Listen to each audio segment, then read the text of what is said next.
اور اے پیغمبر صلی اللہ علیہ وآلہ وسلم، وحی کے پڑھنے کے لیے اپنی زبان کو تیز تیز حرکت نہ دیا کرو کہ اس کو جلد سیکھ لو. اس کا جمع کرنا اور پڑھانا ہمارے ذمے ہے. سو جب ہم اسے پڑھا کریں تو تم اس کو سنا کرو اور پھر اسی طرح پڑھا کرو. پھر اس کے معانی کا بیان بھی ہمارے ذمے ہے.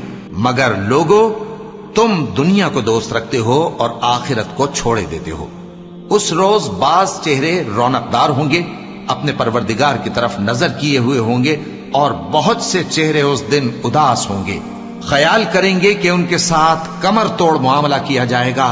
ہاں، جب جان گلے تک پہنچ جائے اور لوگ کہنے لگیں اس وقت کون جھاڑ پھونک کرنے والا ہے، اور اس جاں بلب نے سمجھا کہ اب جدائی کا وقت ہے اور پنڈلی سے پنڈلی لپٹ جائے، اس دن تجھ کو اپنے پروردگار کی طرف کھینچے چلے چلنا ہے. پھر ایسے مغرور نے نہ تو پیغمبر صلی اللہ علیہ وآلہ وسلم کو سچا جانا اور نہ نماز پڑھی، لیکن جھٹلایا اور منہ پھیر لیا. پھر اپنے گھر والوں کے پاس اکڑتا ہوا چل دیا. خرابی ہے تیری، خرابی پر خرابی ہے، پھر خرابی ہے تیری، خرابی پر خرابی ہے.